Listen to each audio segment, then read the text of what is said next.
Hello दोस्तों, आज के इस वीडियो में हम एक ऐसा क्वेश्चन सॉल्व करेंगे जो कॉम्पिटिटिव एग्जाम में पूछा गया है।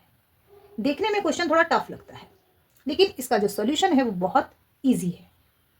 तो सबसे पहले क्वेश्चन पढ़ लेते हैं। x to the power 99 plus 1 over x to the power 99 is equal to 13। ये गिवन है। वैल्यू आपको निकालनी क्या है? x to the power 99 minus 1 over x to the power 99 is equal to question mark, means इसकी value निकालनी है और ये आपको गिवन है। वैल्यू प्लस में गिवन है और माइनस में निकालनी है। बाकी टर्म्स बिल्कुल सेम है।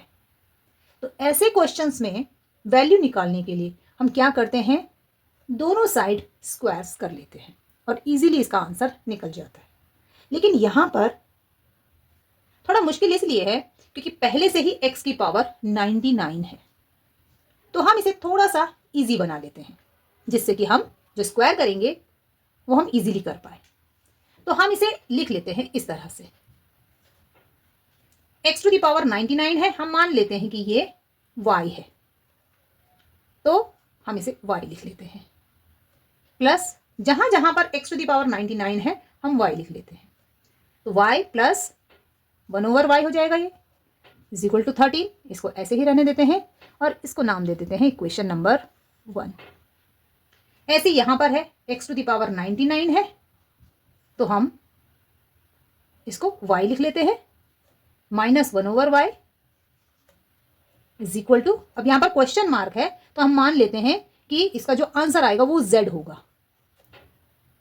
तो यहां पर हमें अब इनको सॉल्व करके z की वैल्यू निकालनी है, क्योंकि जो इसका आंसर है वो z है और z की वैल्यू हमें निकालनी है। तो ये बन गई आपकी इक्वेशन 2। अब ये थोड़ा इजी दिख रहा है, इसे सॉल्व करेंगे। जैसे मैंने आपको पहले बताया कि ऐसे क्वेश्चन को सॉल्व करने के लिए हमें दोनों साइड पे स्क्वायर करना होता है। तो सबसे पहले हम क्या करते हैं?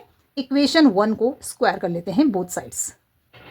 तो हम लिख लेंगे स्क्वायरिंग इक्वेशन फर्स्ट। इसका स्क्वायर करेंगे तो कैसे लिखेंगे? y plus 1 over y, bracket लगाएंगे, इसका स्क्वायर करेंगे, इज इक्वल टू 13 का स्क्वायर, इस तरह से। अब इसे हम ओपन कर लेते हैं। a प्लस बी का होल स्क्वायर का फॉर्मूला लगाएंगे, तो उसमें क्या होता है? a square plus B square plus 2ab।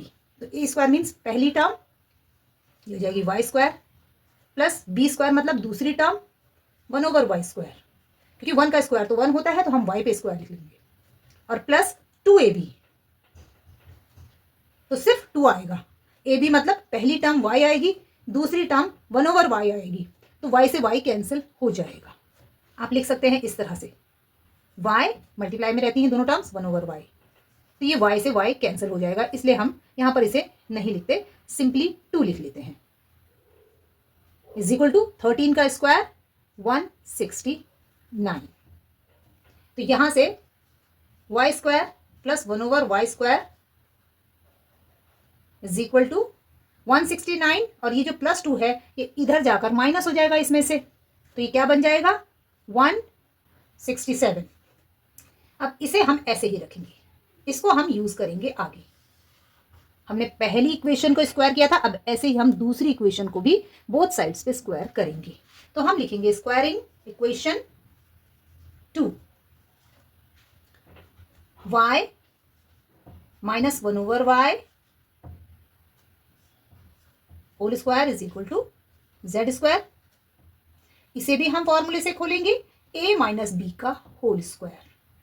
तो क्या होता है? फर्स्ट टर्म का square y square plus second term का स्क्वायर 1 ओवर y स्क्वायर, बिल्कुल इसी की तरह। प्लस वाले फॉर्मूले में ये टर्म प्लस में आती है, माइनस वाले में ये वाली टर्म माइनस में आएगी, बस इतना ही डिफरेंस होता है a प्लस बी के होल स्क्वायर में और a माइनस बी के होल स्क्वायर में। a माइनस बी मैं आपको फॉर्मूला बता रही हूँ, ठीक है? यहाँ पर ये a है और ये पूरा b है, फॉर्मूला इस तरह से होता है। तो हमने a माइनस बी के होल स्क्वायर वाला फॉर्मूला खोला तो हमारे पास ये आया, और is equal to z square. अब यहां पर आप देखेंगे कि हमें z की वैल्यू चाहिए, ये z स्क्वायर है और हमें z की वैल्यू चाहिए। यहां पर y square plus 1 over y square है, इसकी वैल्यू हम यहां से लेंगे जो हमने फर्स्ट इक्वेशन को स्क्वायर करके निकाली थी। आप इसको इक्वेशन 3 कह सकते हैं। तो थर्ड इक्वेशन से हम हेल्प लेंगे और यहाँ से वाई स्क्वायर प्लस 1/y² की वैल्यू सीधे सीधे यहाँ पुट करेंगे। तो हम लिख सकते हैं यहाँ पर, इसकी जगह लिख सकते हैं 167 इसकी वैल्यू -2 और इज इक्वल टू z²। 167 में से 2 को सब्ट्रैक्ट करेंगे तो क्या आ जाएगा 165 इज इक्वल टू z²। तो हमें चाहिए z की वैल्यू और ये है z²।